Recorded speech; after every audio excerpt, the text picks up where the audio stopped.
This is CBN NewsWatch. And thank you so much for joining us. I'm Ephraim Graham. Members of the Senate Judiciary Committee are hashing out the conditions for Christine Ford to testify next week about the sexual assault claim she's made against Judge Brett Kavanaugh. CBN News senior correspondent Jennifer Wishon is in Washington following this story for us. Christine Blasey Ford is open to testifying before the Senate Judiciary Committee if she can negotiate certain conditions. Ford accuses Judge Brett Kavanaugh of sexually assaulting her while the two were in high school. If she testifies, reports indicate she doesn't want Judge Kavanaugh in the room. Kavanaugh must be questioned first, and only members of the committee can question her, no lawyers or Senate aides. You're unlawfully demonstrating. On Capitol Hill, protesters swarmed Senate offices Thursday. We believe Dr. Blasey! As Senate Judiciary Chairman Chuck Grassley and others negotiated with Ford's attorney. We offered one more closed session or two ways of doing it by transcript. In a letter to the committee, Kavanaugh writes he wants a hearing as soon as possible to clear his name. Since the moment I first heard this allegation, he writes, I have categorically and unequivocally denied it. I remain committed to defending my integrity. And President Trump is standing by his nominee, praising him during a campaign rally in Nevada. Brett Kavanaugh is one of the finest human beings you will ever have the privilege of knowing or meeting. The president has expressed sympathy for what Kavanaugh is going through, but maintains Ford should be heard. So we'll let it play out, and I think everything's going to be just fine. Since Ford's allegations surfaced, both she and Kavanaugh have received threats. And behind the scenes, both Republicans and Democrats are calculating how this is playing politically, just about 6 weeks before the midterm elections. At this point, the only guarantee is that nothing is certain. Jennifer Wishon, CBN News, Washington. Employees at the Lifeway Christian Resource Building in Nashville say God protected them when a bullet shattered a fifth-floor window Thursday. Becca Stone King wrote she and at least 3 others were going to be in the area hit by the bullet, but the Lord had other plans. The bullet shattered a window and lodged in a file cabinet. Lifeway CEO and President Tom Rayner tweeted, "No one was hit or hurt," and thanked everyone for praying. Police are still investigating and are not sure if it was a random or targeted shot. This week, 2 Catholics filed a class action lawsuit against 8 dioceses in Pennsylvania. And as this latest sex abuse scandal unfolds in the Catholic Church, some say evangelicals should also be concerned. CBN News reporter Amber Strong has a closer look. The fallout from a grand jury investigating sexual abuse within the Pennsylvania diocese is spreading. While state legislators are calling on U.S. Attorney General Jeff Sessions to launch a full investigation, former victims are demanding an amendment to the statute of limitations. Changing the law and allowing a retroactive window to give people like me the opportunity to file civil suit will then allow the community to understand who in their community abuses children and how they can better protect their kids. All of this comes after the grand jury's report revealed thousands of victims suffered abuse from more than 300 priests. And it's not just a problem in the U.S. The Vatican is grappling with ways to eliminate this predatory behavior worldwide. While many of the sex abuse headlines are centered around the Catholic Church, sex abuse experts say the issue is actually widespread. No child is immune, and that 30 to 40% of the sexual abuse and exploitation happens by a family member, and about 15% by someone that the family knows and trusts. Sex abuse expert Donna Rice-Hughes says predators come in different forms, but they share one simple goal: manipulation. Oftentimes the abuser in a sense, emotionally blackmails them into silence, telling them that they've been a bad girl or a bad boy, and that they'll tell their parents or hurt their parents if they say anything. Protestants aren't exempt. Just search the Twitter hashtag #Church2, and you'll find countless testimonies of sexual abuse at the hands of church leaders. Well, Protestants can't look at Catholics and say, I can't believe you're having those problems. We have these problems too. Dr. Russell Moore with the Southern Baptist Convention tells CBN News leaders across denominations must not be complacent. In virtually every corner of global life, we're seeing this ugly, horrific, satanic reality of sexual abuse. Moore says it starts by addressing the issue head on and taking action. We need to be honest. We need to be working just as diligently as the secular authorities and cooperating with the secular authorities in order to root this out. Amber Strong, CBN News, Washington. And Graham Lotz is praising God following successful surgery for breast cancer. Lotz posted on her Facebook page, "All went well. Cancer seemed contained with none apparently in the lymph nodes." She went on to say, "Thank you for your prayers. God has poured out his blessing. I'm at peace with joy and expectancy that this is a journey he wants me on. I love following the shepherd." Lotz said she stayed overnight in the hospital after her surgery, then returned home the next morning. Residents along the Lynches River in eastern South Carolina are being evacuated as floodwaters from Hurricane Florence threaten them, days after the storm moved out. South Carolina's governor already estimates the flood damage to be at $1 billion. He says it is the worst disaster in the state's modern history. North Carolina residents are still trying to clean up after the storm dumped more than 36 inches of rain on the state. A super typhoon hammered the northern Philippines this week with a death toll of 74 so far. At least 40 people still missing and thousands now left homeless. CBN's Lucille Toulousan says our disaster relief teams were among the first to provide some much-needed help and comfort to the victims of the typhoon. Jackie Lou Basawil is grieving over the death of her brother. A landslide killed him after Super Typhoon Mangkhut struck their village. This is so terrible. My brother was asleep when the mountain suddenly caved in, destroying our house. Jackie Lou's brother and aunt are among the 74 killed in the typhoon. In a nearby village, rescuers search for survivors and the bodies of those still missing. In this very tragic time, CBN Disaster Relief Team is here, not only to give material help to the grieving and suffering families, but also hope, comfort, and God's love. The villagers here are thankful CBN brought them rice, noodles, milk, and other items. It was also a great opportunity to share the good news of salvation to survivors and pray for them. My grandmother said she was so delighted that you had to travel very far to visit us. Thank you so much. Our sadness was alleviated when you prayed for us. You reminded us that with God's help, we shall overcome this trial.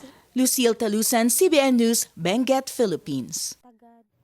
The Values Voter Summit is underway in Washington, D.C. with big names in conservative politics. This is considered one of the premier conservative political events of the year. I want to take you there now where Secretary of State Mike Pompeo is speaking. The pursuit of happiness.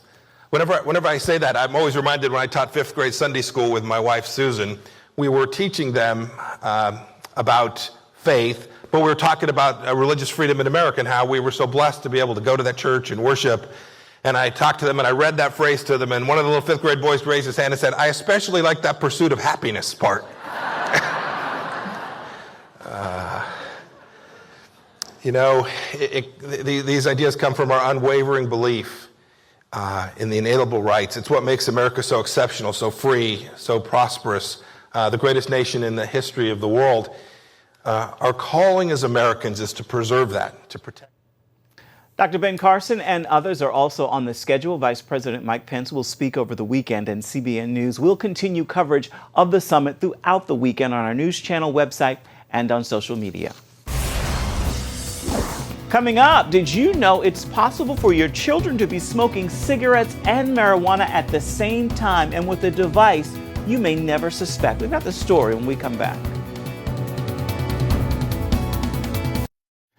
By now, even those who don't smoke have heard of e-cigarettes, often marketed to help people quit smoking. Our health reporter Lori Johnson talks with Dr. Linda Mintle about them and how teenagers are finding ways to use them with other addictive substances.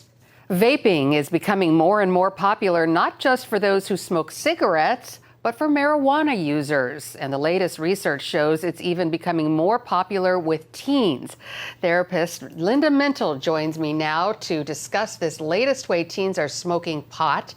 Thanks so much for your time, Dr. Mintle. So one school survey reports that 1 in 11 students have used marijuana in e-cigarettes. Does that surprise you? It doesn't in a way, because there is a misconception about e-cigarettes. Somehow kids think that they're somewhat less problematic than cigarettes themselves. Now, you have to remember, e-cigarettes were developed to help people who are trying to quit smoking to cut down on their smoking and have a way to help them with smoking cessation.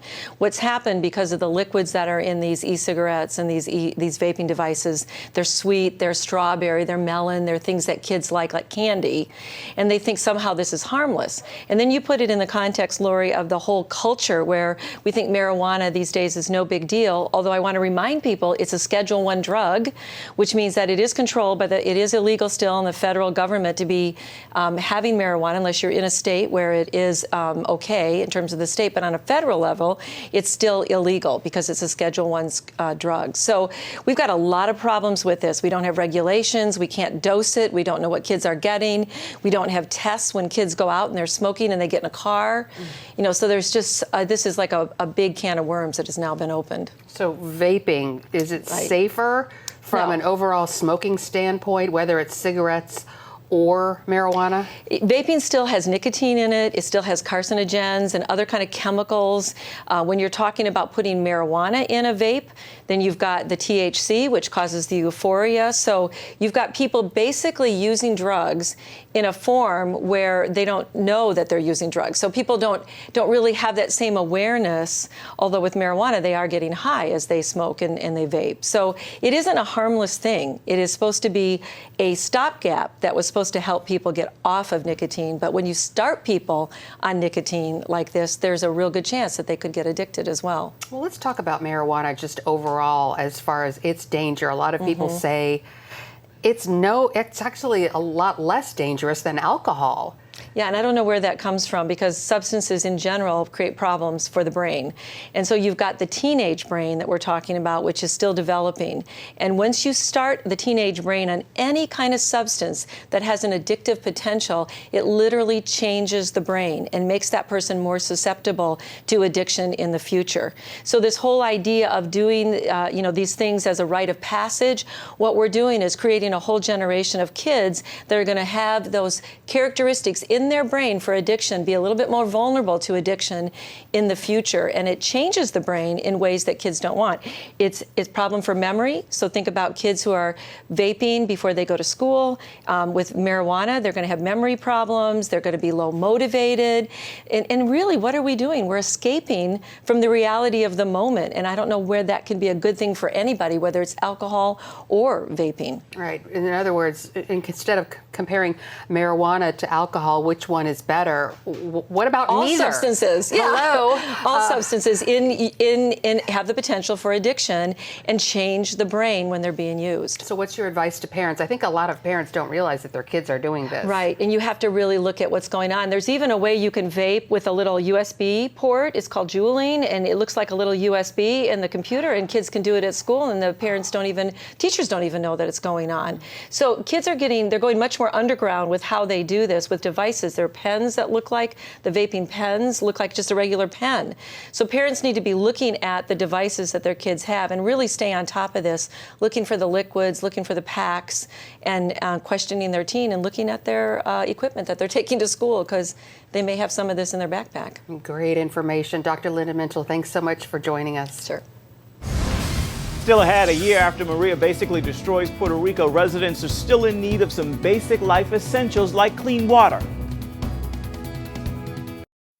As Puerto Rico marks the first anniversary of Hurricane Maria, it is still in recovery. A major issue, even a year later, is clean drinking water, and that has formed an unlikely partnership. Here's Heather Sells.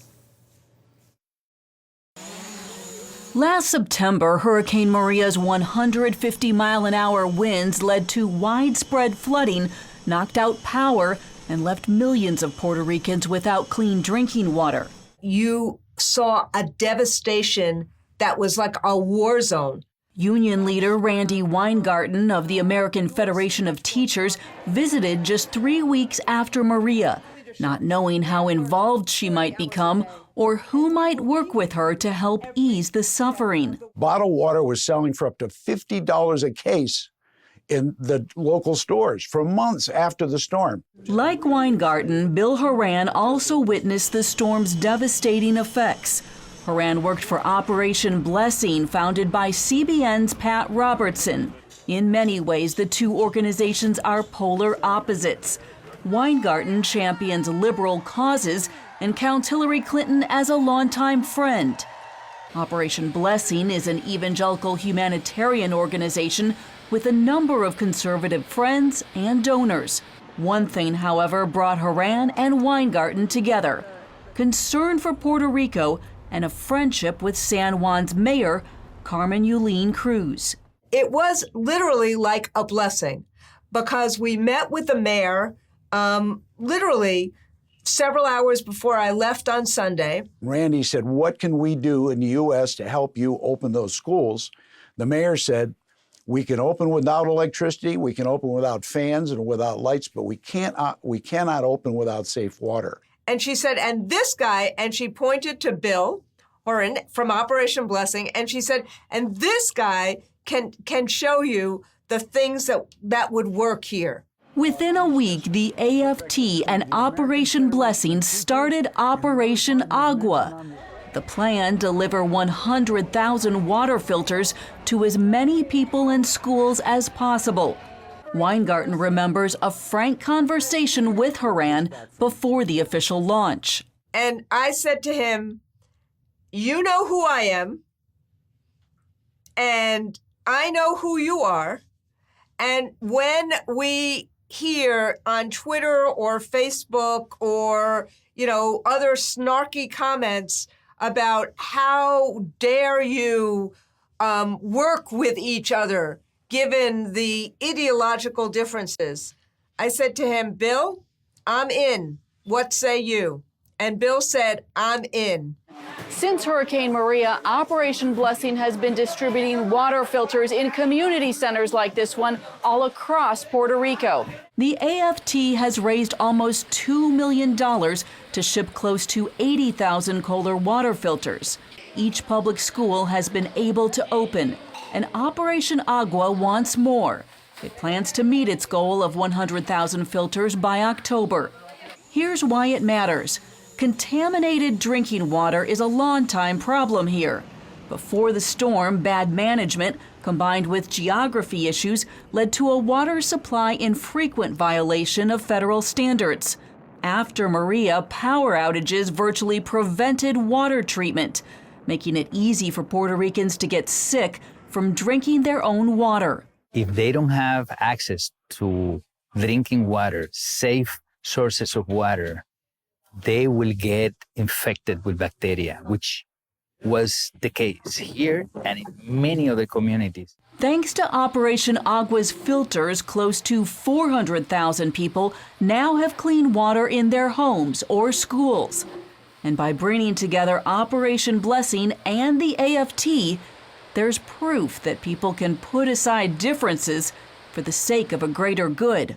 Working with them has been a joy. We've had a lot of compliments from our colleagues, other Christian NGOs. We need to ensure that people understand you can find common ground in the caring of people. And I think that story is as important as what we have jointly delivered to the people of Puerto Rico. Reporting in Puerto Rico, Heather Sells, CBN News. Coming up, see why Justin Bieber and a trip to London are trending on FaithWire. Justin Bieber wows worshipers in London, and the odd story of a homeless man shaving on the train. Both are trending online this week. Jessica Chaco turns to FaithWire's Dan Andros to tell us more. Well, our first story this week follows Justin Bieber. The recently engaged megastar surprised Londoners when he began singing a worship song outside of Buckingham Palace. Dan's here with us. Dan, tell us more about this story. Yeah, so Justin Bieber was out in London with his new fiancée, Hailey Baldwin, and Yeah, he's going back to his roots, started busking, opened up the guitar case and just sort of started jamming right there on the streets. And I mean, he hasn't performed a concert, like an official concert, in over a year. But here he decided to do an impromptu one, and a lucky few people were around to catch it. But once again, he was putting his faith on display, and he was singing a worship song. Good, Good Father was one of the songs he sang to the people who just happened to be around. Danny, you know, Justin has always been open about his faith, but it seems that he's become increasingly bold in the last couple of years. Yeah, it's really interesting because he's been famous since he was a youngster, really young, and he's still only 24 years old. So we kind of forget that he's really still pretty young, but we've seen him mature in his faith and definitely become more open about it. After the Manchester shooting, they went back and did a benefit concert in Manchester. And one of the things he said to the crowd there, you know, thousands and thousands of people, was that God was still good, even in the midst of evil like this. And I just thought that was a very powerful message to send, and a brave message to send, because you know, if we're being honest, that a lot of young people are rebelling against God right now. And that's a difficult sort of theological message to bring, but a necessary one for people to hear. So we're seeing him make more and more bold moves like that. Now, you mentioned earlier his fiance. Are you sure it's still his fiance, or is it possible that they have already gotten married?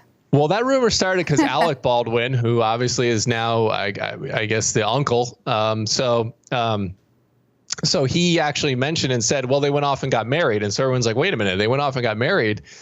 So there's conflicting reports now. Haley Baldwin herself tweeted out that, no, we didn't get married, but she deleted that tweet. And so right now, the only source we have saying they're married is Alec Baldwin. TMZ and others are still standing by that they actually haven't gotten married yet. But I guess time will tell, and we'll see what happens in the coming days and months. Well, it's inspiring to see his journey of faith, and we wish him and Haley all the best. Well, you've probably seen this next story trending on Facebook or Instagram.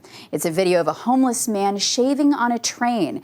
Well, that video went viral and sparked a lot of controversy. Dan, why has this video gained so much criticism? Well, it's interesting. I ride New Jersey Transit, the same train that this guy was filmed on, and his name's Anthony Torres, and he was filmed shaving. And you know, you see a lot of crazy things when you ride mass transit for a lot of times. So I think people were just like, oh, here's the latest, craziest thing that happened. And he was shaving. And what really put it over the top was he flicked it on the ground. So he flicked his shavings on the ground, the shaving cream, which was kind of, not a very nice thing to do, not a very polite thing to do. So people were criticizing him for that. But it turns out he's actually struggling with homelessness, and he was just trying to find a spot to shave because he didn't really have one. So the initial criticism maybe kind of taught everybody a lesson that maybe you should try to jump in somebody else's shoes before you start going out and making fun of somebody, for what they're doing on the train, because you don't know what your mindset's like when you don't have a home. Absolutely. And after receiving a lot of criticism, actually, the story does come with a happy ending. A GoFundMe campaign was started to help Torres, and so far they have raised over $38,000 in 2 days, exceeding their goal. Back to you. And you can find more of our exclusive coverage of the issues you care most about at cbnnews.com. We'd also love to hear what you think about the stories you've seen here today. You can do that by emailing newswatch@cbn.com. You can also reach out and touch us on Facebook, Twitter, and Instagram. Hope you'll join us again right here next time. Have a fabulous Friday and a wonderful weekend.